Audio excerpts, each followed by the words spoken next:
Welcome to the Jack Kornfield Heart Wisdom Hour. We are delighted to share with you Jack's innate common sense wisdom and his clear, open heart. If you are interested in supporting Jack's podcast, go to BeHereNowNetwork.com/Jack. So I've come back from a couple of months away and partly on pilgrimage. And I want to tell some stories from it, not like, here's what happened on my summer vacation. But pilgrimage is really a journey to change your perspective or renewal. It's an odyssey. Can't remember exactly the Middle English. I know somebody out there will tell me how the beginning of Chaucer's Canterbury Tale starts. One that April with its showers pierced to the root. When the April showers pierce to the roots, then people go on pilgrimage. So we're in April and it's pilgrimage time. And the Buddha recommended pilgrimage as a spiritual practice because it's a way of seeing your life and the world anew, stepping out of the small envelope of your identity and even the small self that's called the body of fear, and seeing something more of the mystery. Now, one of the things I brought back from Burma, we were at all these great temples in Burma and India. You'll get to see. And at the, I don't know if you can see it, but at the big temples in Burma, the golden Buddha statues all have these fantastic things. And at first I was a little bit kind of unsure, taken aback, like it's so damn kitsch, right? Kitschy. And so it's like, oh my God, did they have to do this? It's like Las Vegas meets the Shwedagon or something like that. But then I was traveling with my partner, beloved partner Trudy, and she said, oh, no. She said, because she loves, first of all, she loves kitsch too. She loves Disneyland. She loves all this stuff. She said, you have to understand, this is the Buddha radiating metta and loving kindness out all across the world. And every time you see the halos, you see this radiance of compassion and loving kindness going everywhere. And it's a little bit what pilgrimage does. You see it in one way, I don't like that, crabby, whatever. And then, oh, no, there's a whole other way of understanding it and seeing it. So it gives you new perspective. Oh, it does all kinds of things, right? It's got a whole program in its thing like that. So it's spreading loving kindness and compassion and joy to you all, even as you watch. So going to India, India is kind of amazing because it's modernizing, and there are these fabulous new airports that we flew in that hadn't been there the last time I was in India, and computers and education spreading in all kinds of ways. But it's also still a place of tremendous antiquity. And we went to, among other places, to Benares, or Varanasi as it's called, on the Ganges River, and to Bodh Gaya. And Benares is considered the oldest continuously inhabited city in the world. Now there may be others, but it's certainly one, a candidate. It's been there for 5,000 or 10,000 years. And you go along the river, and there are the ghats, which is really a name for the stone kind of docks that line the river. And there's bathing ghats where pilgrims will come because the Ganges water is sacred. It cleanses you of your difficulties and sorrows. You should go there, right? So here's these, droves of Indian men and women in their clothes, in their incredibly colorful, beautiful saris, dunking themselves in the river with their clothes on and smiling and grinning because of finally making it to the Ganges. And then next to that is the laundry ghats, right, where all the saris are lying out, somebody's washed them and they're getting dried in the sun. And then there are the Maharaja's palaces that are there, and then you go to the fabled burning ghats, which are the places where people are brought along the river to about every 20 minutes or so, day and night. they'll carry a body down on a bamboo stretcher wrapped in silk and flowers and chanting Ram Nam Satya He, Ram Nam Satya He, a little procession, sometimes with a band, and which means the only truth is the truth of the divine. And they dunk them in the river and let them dry off for a moment, for a few minutes, and then place them on a funeral pyre. And it's kind of amazing to be there, to see it all so completely open. You know, the candles that people put in the river and the prayers they make and the chanting, and it's not grim in Benares, it's actually completely natural. Everything is out there. And you get in these rowboats that seem like they're as old as time, and your boatman will row you to the burning ghats, you know. And so here's the words of the Buddha. He says, suppose a person who was not blind beheld the many bubbles on the Ganges as they floated along and watched and carefully examined them, and after examining them they would appear empty, unreal, insubstantial. In exactly the same way does the meditator experience the physical sensations of the body, this river of emotions, the changing perceptions, the river or stream of thoughts and states of consciousness, here and now, examining them carefully and seeing them arise and vanish like bubbles on the Ganges. So the Ganges itself is kind of the place of teachings, of how to live by the side of the river, and not cling to what, not hold on, not try to fix it, because you can't. And it's the river of time, you know. It's not just the river of water, but it's the river that yesterday's gone. And you know where yesterday is? It's back with the pharaohs and the dinosaurs, you know, and I don't know, Cleopatra and Plato, and they're all in the same place, which is gone. Yesterday never to be repeated. Isn't that amazing? I mean, it seemed so real, didn't it? And then, so what we have is the reality of the present. And the question in meditation then, as it said, is not the future of humanity, but the presence of eternity. That we sit quiet, the mind open, the hearts, and look at the mystery of being a human being. And then what do we want to do with this? So, being in the presence of both birth, walking in the mountains and having some amazing revelation, listening to sacred music, seeing a child be born, being in the presence of death, there's some way in which they all remind us of the mystery that we live in and take for granted. And being in Varanasi, what's kind of amazing is it's all there.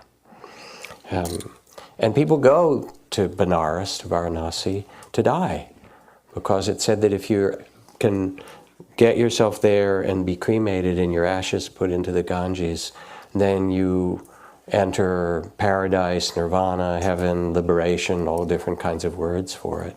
So you'll see old people who are there who've come on a pilgrimage, their last pilgrimage. It's kind of like Florida, only a little, you know, more spiritual. And, you know, you might have like pity on them because they look very poor. And they're looking at you and saying, hey, dude, you're on your way back to California. I've made it. I'm going to be in the Ganges. And there's this sense of beauty about it. So Trudy and I got out of our boat and walked around and watched the bodies and listened to the chanting and so forth. And then the person who we were sort of showing us around said, well, would you like to go to the hospice where we have people waiting and they have a place? And as we did, we went a little bit into that, not so much, and then got this whole story about how some people come and they're so poor they don't even have money for the wood, for the logs, not even enough tied in the hem of their garment, and would we make a contribution and so forth. So we did, and then we got back in our boat, and our boatman, the eternal boatman in the ancient boat of time, is rowing us. And he said, "So did they take you to the hospice?" "Yes." "Did they tell you the story about these poor people who had no logs?" "Oh, yes." He said, "Oh, those are the professionals." He said, "They live outside the city and they come in every day and they get themselves in rags. And did you give money?" "Yes." And so it's also a business, you know, you have to understand. Just so you understand that the whole of humanity and all our, you know, mishigash, to use a Sanskrit term. It's all there, and yet in the midst of it all there's this sense of the sacred, and it's quite moving. The marketplace and the motorboats and the sadhus and yogis sitting by the side of the Ganges in, you know, meditation. And then there are the bodybuilders on the banks of the Ganges who have an iron bar with a couple of cement blocks on the end that they're lifting up and down, you know, and you just get everything. But when you are present for it, then it does raise the question, what matters to you? Here you have this incarnation. So we went from Burma to India. We went also to the Bodhi tree in Bodh Gaya, the Mahabodhi temple, which is said to be the spot where the Buddha attained his enlightenment or his awakening. And there's this great spreading banyan tree, Bodhi tree, and a huge stupa behind it that's a couple of 100 feet tall, and about a 10-acre park. And you can sit under the tree. It's really moving. And there's a river of pilgrims that come by, and the Chinese Buddhist pilgrims come with their little drum and they're chanting in Chinese, and then the Sri Lankans come and bow and they make their chants, and at the same time there's a whole spread of Tibetans doing a monlam chanting there with those big horns, oh, you know, and the chanting, and they're beating their drums and so forth. And then the Princess of Thailand comes and they roll out red carpets under the tree and she makes offerings. And then, you know, a whole group of untouchable Buddhists, the Ambedkar Buddhists, who left Hinduism because they were the lowest caste and they were treated so badly with so much racism, and they became Buddhists and they freed themselves, you know. And then I see this blind man going around the stupa, this old man making prayers and touching the stupa so he can walk around and by feel. And then these beautiful Vietnamese schoolgirls come in their silk, you know, their silk ao dai, and they look like angels going by. And we'd put our shoes, because there were a lot of pilgrim crowds, so we put our shoes up under the bush the first day we were there, Trudy and I said, there's a place we'll come in the back way, you know, thinking I know what I'm doing. And then we waited. We were there a long time, and it was evening, and they wanted to close up the park, and we went back up, because you barefoot on the marble and on the walkways. And only one of her shoes was there, and it was her great traveling shoes, and she was really upset. And so I get my flashlight, we're looking under all the bushes, and where could it have gone? And the guards come over, and we explain, and they watch us look for a while, kind of just amused. And we say, well, what do you think could have happened? And the guard just stands and looks at her like this kind of Zen master quietly for a couple of minutes, or a couple of seconds, and then says, dog.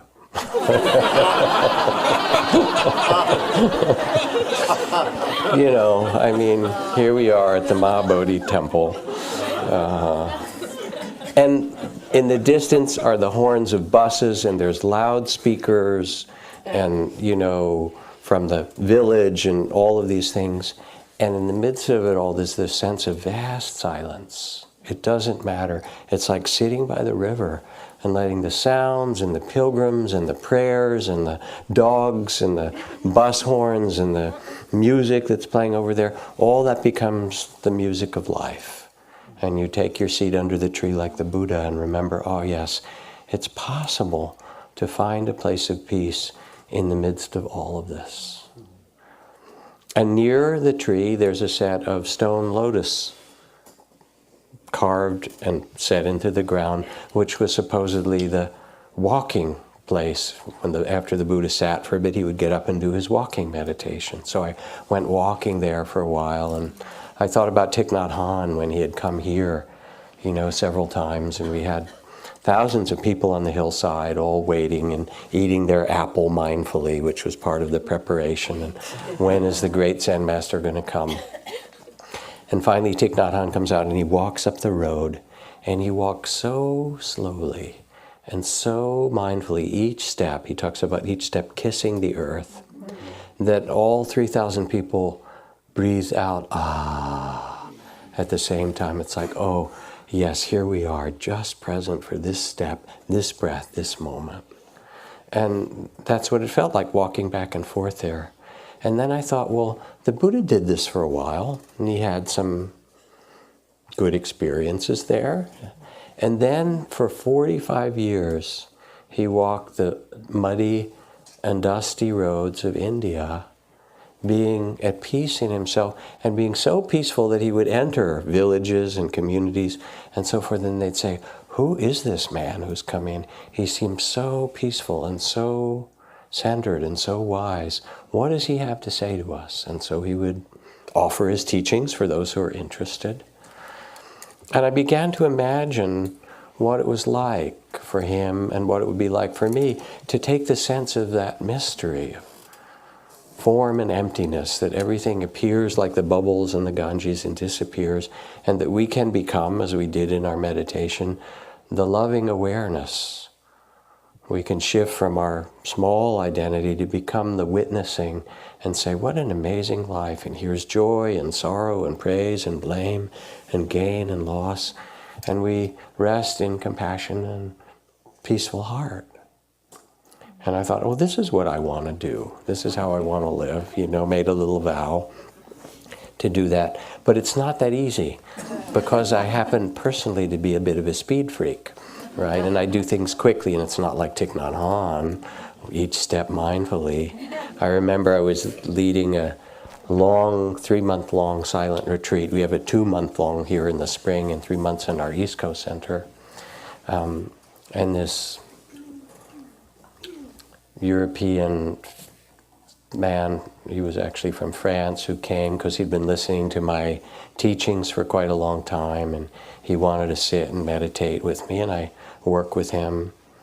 And then he came in for our little meditation check-in meeting, and he was kind of discouraged. And I said, well, what are you discouraged about? He said, you. I said, oh, okay, this happens, right? He said, you sound so good when I listen to you, but then I see you running up and down the stairs like an Italian shoe salesman. And I think, this is my teacher, So anyway, I took a vow, I'm going to try to get a little more like Thich Nhat Hanh, to be present for things the way they are in each moment, and in that presence, in that inner stillness, then respond wisely. But the fact is that when I sit in meditation, or when you do, when we all do, we sit by the river of thoughts. You noticed that, I imagine, just now, the last half hour of sitting we did. The river of feelings, sad and excitement and guilt and joy and pleasure and loneliness and grief and creativity. And all those feelings change. I have this list of 500 emotions, and you have them. And the river of sense perceptions, the sounds and the tingles in the body and the smells and so forth. And you are sitting by the river, or you're sitting under the tree of enlightenment with that river of pilgrims going by. And what meditation invites for us is to rest in loving awareness. And I'm using that phrase for mindfulness and metta because it becomes so clear that what we need to open to wisdom, to open our hearts and quiet the mind, is this wedding of both awareness itself and love. And the point isn't to perfect yourself. It's not a kind of self-improvement thing. I'm going to sit and meditate neuroscience, which there's all this great neuroscience says I can be more productive and more focused and, this and that. That's all good. But it's a much bigger invitation. It's the invitation not to perfect yourself, but to perfect your love and perfect your capacity to be present in this mystery and respond from your body and your heart and your mind in a wise way. So you said, and if you remember from reading Hermann Hesse's book Siddhartha in high school, it's a great story. At the end, the denouement is when Siddhartha sits by the river. He's been the ferryman, and he hears all the voices in the river, the lonely voice and the weeping voice and the joyful voice and the sound of children and the groan of the dying and the mysterious bubbles in the river. And when he doesn't pick and choose between them or bind himself to one voice, but hears the whole river, then he realizes the river consists of a harmony. And he finds his peace in the midst of it. The beautiful thing about mindfulness and loving awareness, the invitation, is that it's never too late. Because where you're going is here and now. And so you get to be just where you are and see where you are with wisdom. And then stuff comes. You've noticed that. You've seen it on the bumper sticker, right? It happens.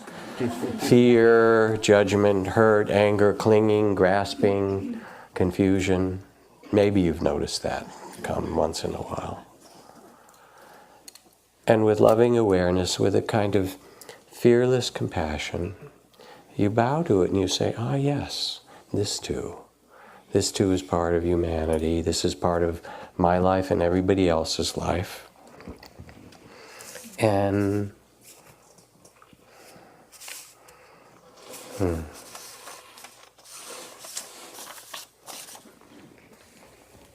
you accept it, not in a passive way, but it's called the laughter of the wise. Oh yeah, this too. Your foibles and your longing and your beauty, and everybody has it.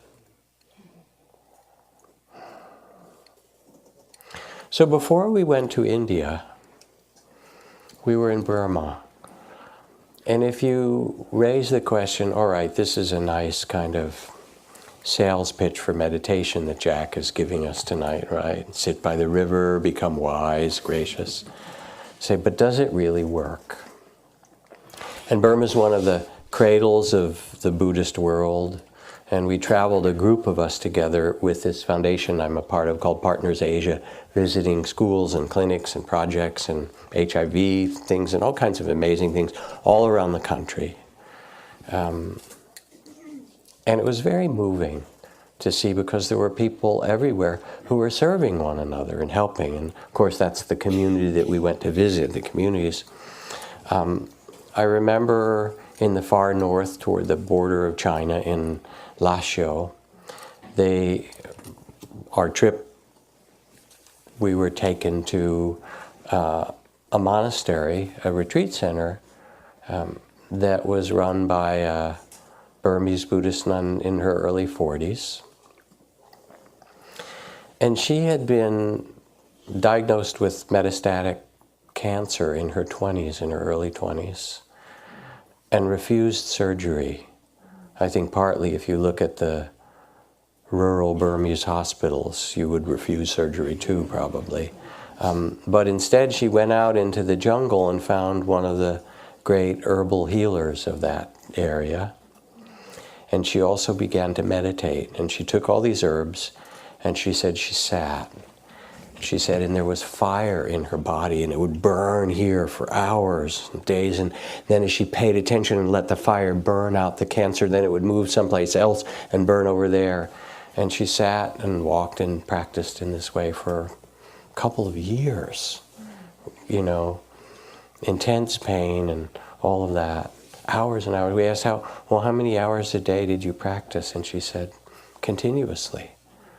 For a couple of years, and she cured herself. She left the forest, and somehow it burned through her body, and she was cured. And she began to tell people, and they asked her to teach them what she'd learned. So she started to teach, and she made a little place she could do it.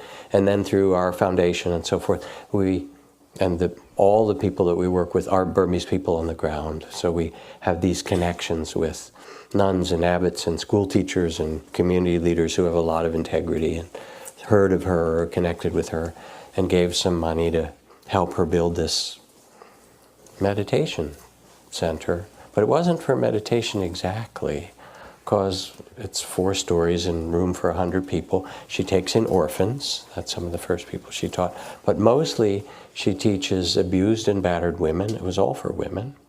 She teaches people who have mental illness.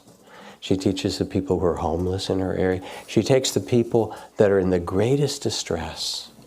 And I would think, I'm not sure if they should come on a retreat, the level of trauma and mental illness and abuse and so forth.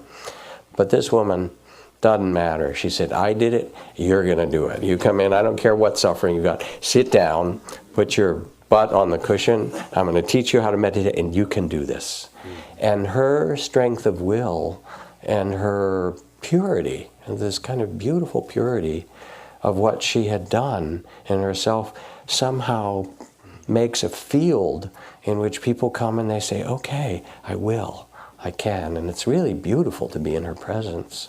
And then, remember we were leaving, walking down the stairs from the 3rd to the 2nd floor, and this old woman came up to Trudy, this woman who had just almost no teeth, and clearly had had a really pretty terrible life. Her body looked that way.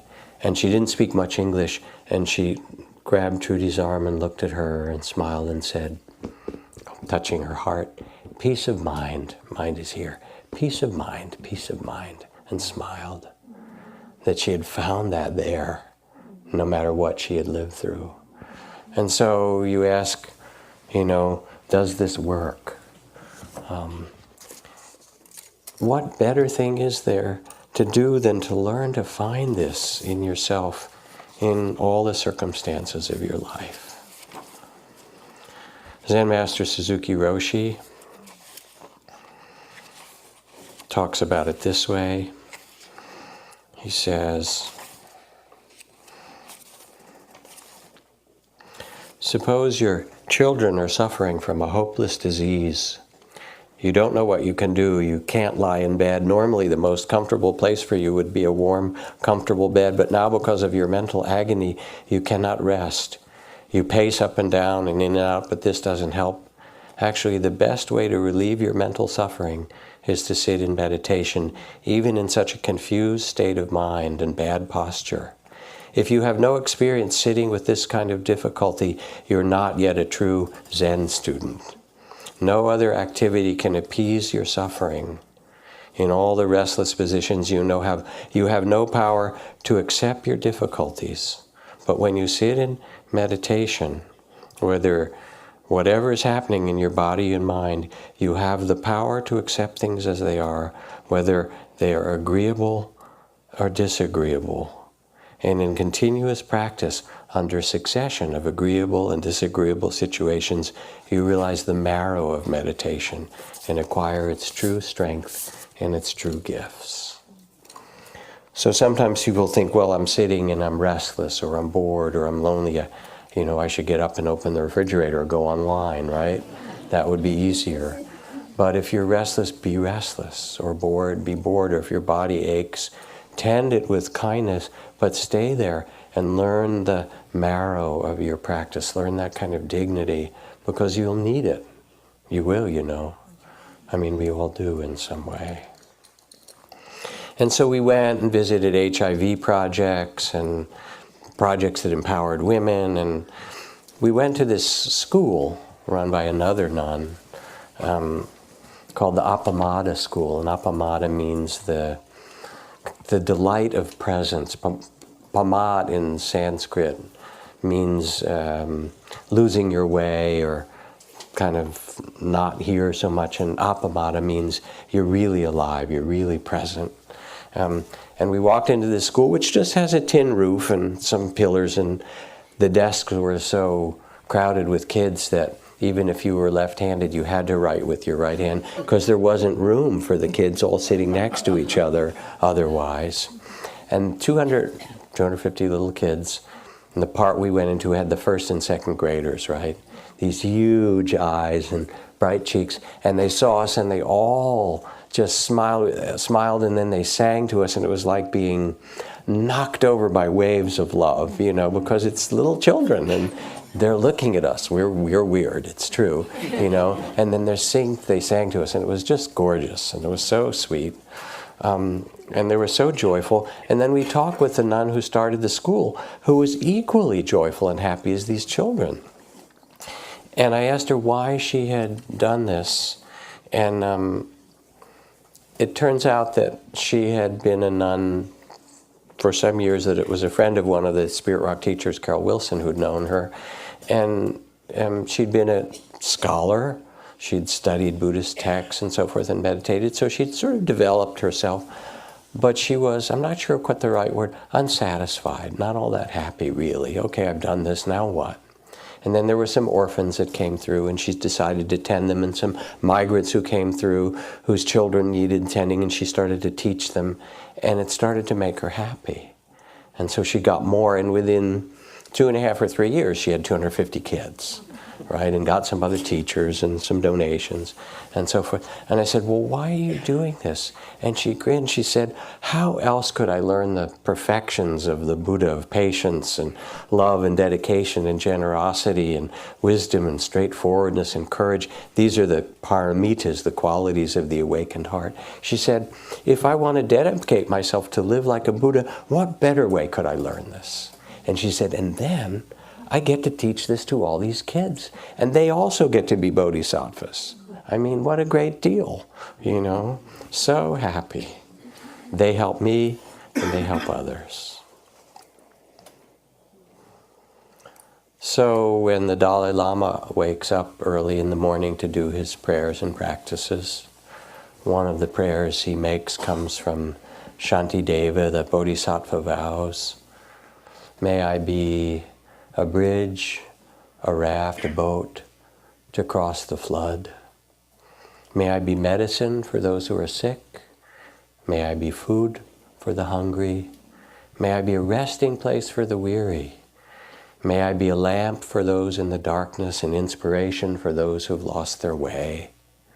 And may I do this as long as earth and sky and stars and galaxies exist, as long as beings exist. May I appear with beings until we are all liberated together. Some little prayer like that or whatever, you know.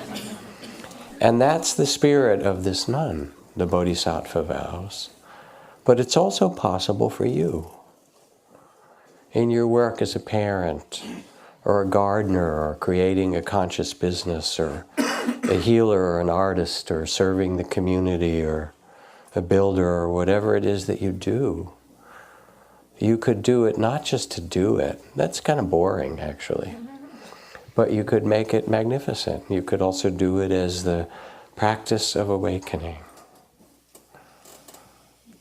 And the people in Burma that we met, so many of them were warm-hearted and gracious, and that's one of the reasons people love to go and travel there, is that the culture has this great generosity about it.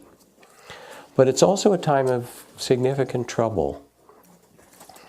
There have been 50 years of a very oppressive military dictatorship that ended in part 2 years ago, and Aung San Suu Kyi, the Nobel Prize winner, was released from 17 years of house arrest and some political freedom. There's now been some elections and things like that. But at the same time, there's growing ethnic conflict and anti-Muslim violence. And the military underneath is somehow stoking this a little bit because they want to get people to feel that they need the military rather than Aung San Suu Kyi and freedom. They need this to keep them safe. It's a little bit like former Yugoslavia or Egypt or something like that. When the oppression is lifted, then the unfinished business of the culture, the conflict between people and so forth, will surface. And there are people who play on it and make it worse and misuse it in some way, including some Buddhist monks who are behaving very badly. I've just finished writing an article called Buddhists Behaving Badly for Chambala Sun. There are 500,000 monks in Burma, and it's not many. I mean, 1% maybe or less. But they're misusing the Buddhist teaching and saying the Buddha, it conflates nationalism to Buddhism. The Buddha says you have to protect the Dharma by any means, even violence, against these interlopers. And people don't know that they're not really offering true teachings. Because the people there are mostly still afraid, 50 years of military dictatorship and secret police, and they haven't been taught to think for themselves. And they don't have yet then access to the teachings of redemption that my teacher, for example, Mahagosananda in Cambodia, taught forgiveness around the whole country, walked through the killing fields teaching people forgiveness. And there are some monks and people who are starting to do it, but this has been spreading. And at the same time, we met with, and I worked with a little bit with some of the amazing activists who are saying, we can't let this happen.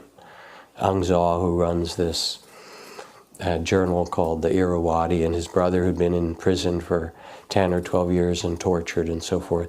It's a journal that tells the truth, and it's now online and newsstands, and it really tells what's happening. And Zin Mar Aung, this woman who's working with women's empowerment in the society, and there's this beautiful picture online of her getting an award sandwiched between Hillary Clinton and Michelle Obama as one of the great international women of the year. But mostly she's in the trenches, and she knows she could be thrown back in prison in any moment. And she's bringing women together and teaching them to think and to stand up, and, you know, what economic justice looks like. And others who are doing the same thing. We met these amazing people, met with Muslim leaders and Buddhist leaders who are collaborating together. And as some of the people on our trip said, we're meeting the next generation of Nelson Mandela's and Aung San Suu Kyi's. You meet somebody who says, yes, I was in prison for 12 years, and, you know, however bad our prison system is, and it's really bad here, and it's crazy, the racist poverty prisons where we have millions of people behind bars, most of whom don't belong there. Their prisons are worse. It's hard to say that. And they've come out, and some of these folks say, why would I stop now? What's the worst they can do is throw me back in prison? I know how to do that. I'm going to empower the people. And it was just so moving to meet with them and to feel that kind of courage and beauty and dignity of spirit.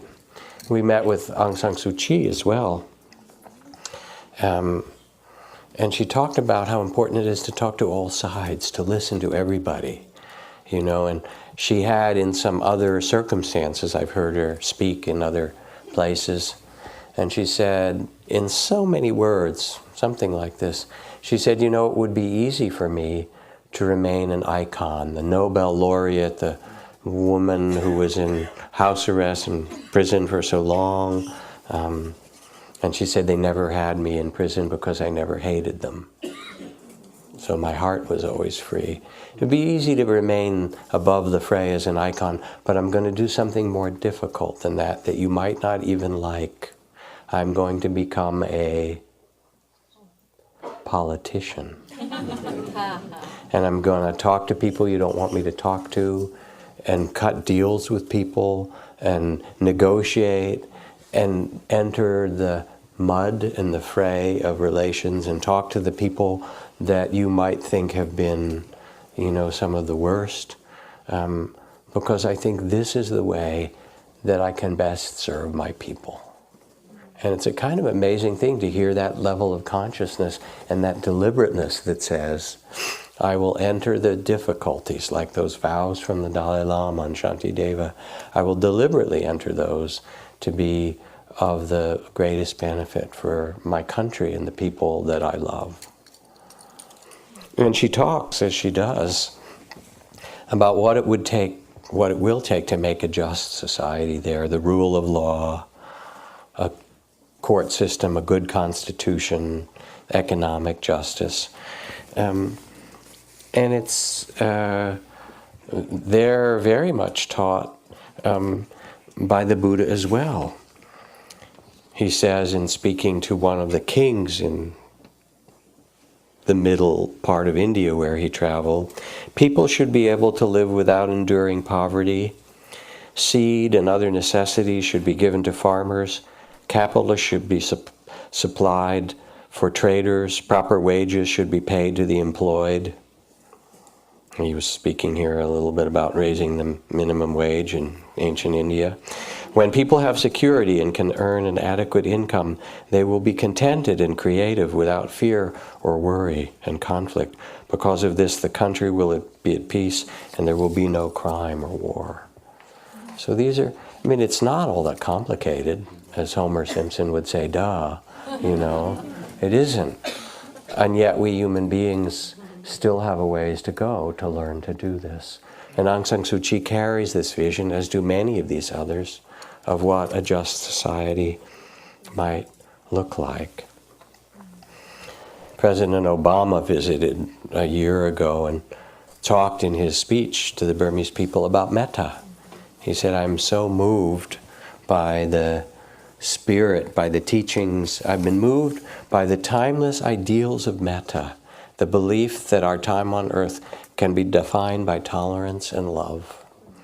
And he also went on to say, just as you have your ethnic conflicts and racism and difficulty, he said, we in America have not been immune from this, you know this, and I myself would not have even been able to stand here or speak or eat in many places a generation before. So I speak to you as one who has been through this and encourage you as we are going through learning this process that you might join us in doing this. Really amazing. I mean, we're all doing it together, and so we met, some of us that were working with the activists, with monks and people who are training in nonviolence, who are doing conflict resolution skills, who are printing posters that will say on one side, it'll have a scales, and on one side will be an image of the Buddha and a feather and say peace and well-being, and the other violence and hatred with some image of death and destruction, and underneath, which will you choose? Which will you choose? And then some sayings from the Buddha. Of course, it's not just there, you know. It's in our society too, isn't it? Whether it's the elite and certain kinds of profit-making at the expense of the environment or other exploitation, the expense of the earth. In the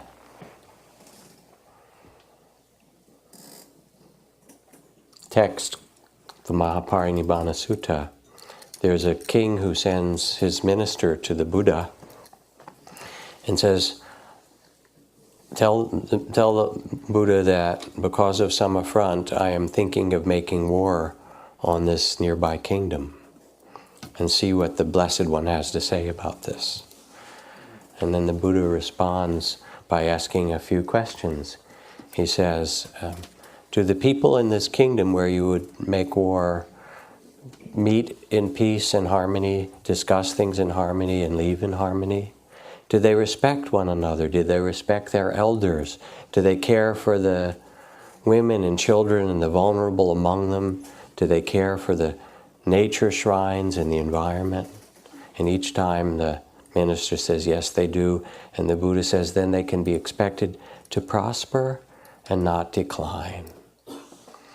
And so when there is a respect that's given to yourself, to those in your family, to the people you work with, to the difficult ones, to the enemies, as Aung San Suu Kyi would say.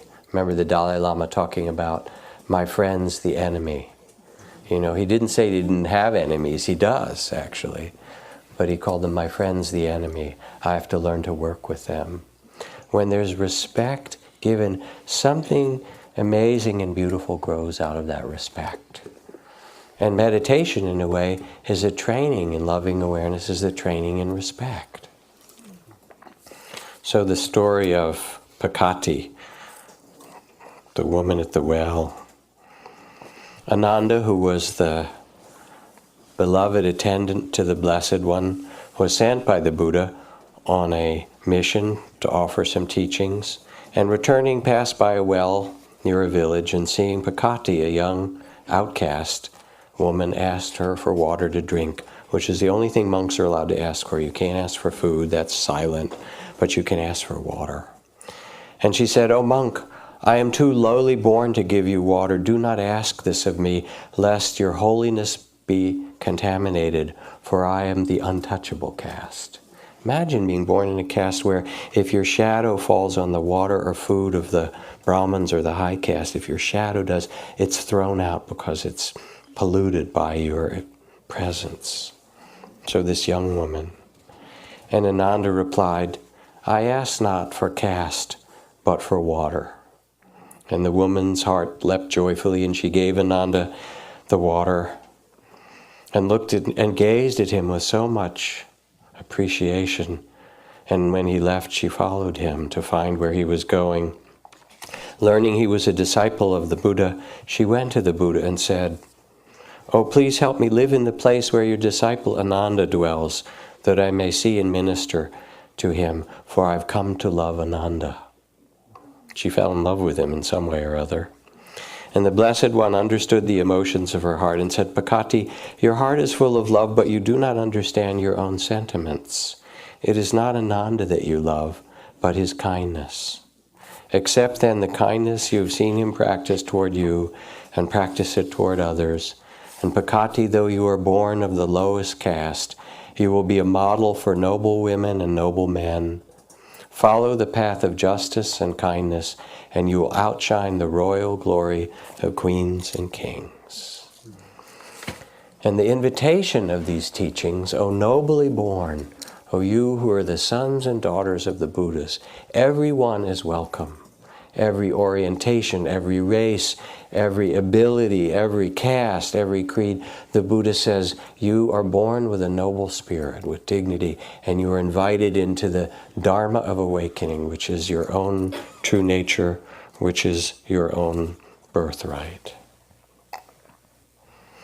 So when we look around the world, it could be overwhelming, and it is sometimes. Climate change, economic disparity, racist poverty prisons, and continuing injustice, continuing warfare, all these things that no amount of modern technology has stopped, has it?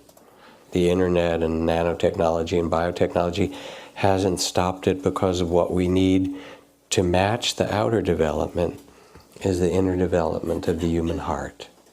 To understand our interdependence, to learn compassion for ourselves and for all beings as our brothers and sisters, to learn wisdom. So you meditate, you take your seat under your tree of enlightenment amidst the 10,000 joys and sorrows of your life, in this mystery of human incarnation. And let the mind quiet and the heart open. And you train yourself, it's called a training, to awaken the capacity of fearlessness or courage, of compassion, of presence. And you plant those seeds again and again. And as you do, beautiful things arise. As Henry David Thoreau said, "Though I do not believe a plant will spring up where no seed has been cast, I have great faith in a seed. Convince me that you have a seed there, and I am prepared to expect wonders." And if you plant the seeds of a moment of compassion, a moment of loving awareness, a moment of courage or dedication, a moment of presence, and you plant those seeds as you do in your meditation and in your practice, they grow. Guaranteed. As he said, I am prepared to expect a miracle. That's how things work. You plant them, you water them, and they grow. And the beautiful thing from the teachings of the Buddha. He says, if it were not possible for you to live with wakefulness and compassion and inner freedom and dignity, I would not teach you to do so. But just because it is possible for you, I offer these teachings that you might take them into your own heart and become that Buddha that you really are.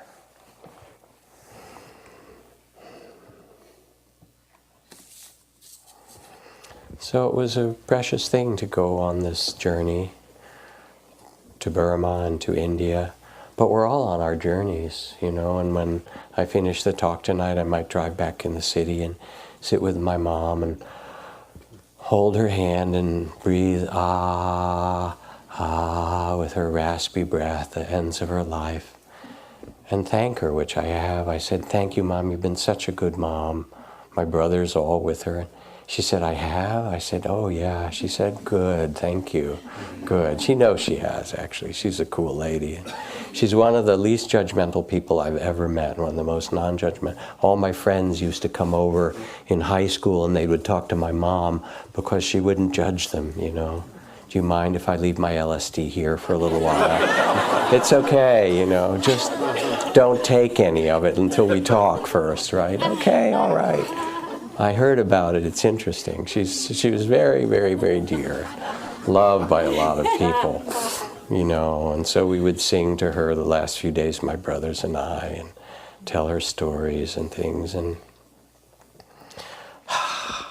it's so mysterious, you know. It really is. So I've told my stories for tonight, and I hope there's something in them that reminds you of who you really are, what's possible for you.